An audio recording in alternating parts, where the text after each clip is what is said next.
It is possible to assign default values to the parameters in the function using following syntax. For example, I could assign default value to the variable b using equal sign here and type, for instance, 0. Now, if I save changes, I'll see that value of the variable b inside of the function is now 0 if I don't pass it here as argument. But if there is an argument in the function call, then b will get such value.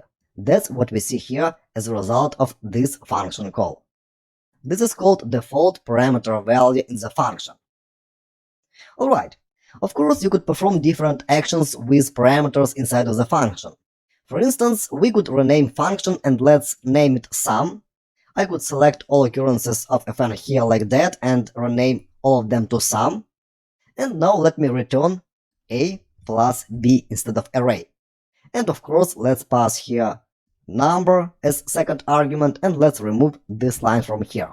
Let's save changes and now I get 15 as a result of this function call. I call here sum function with two arguments 10 and 5.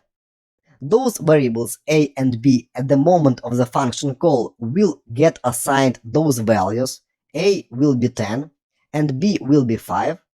And afterwards here I return result of the plus operation. A and b are added and returned from this function. That's why on this line I get 15. If you want, you could call function again, like that, and use here other arguments, for example 1 and 3, and I get number 4 as a result of another function call.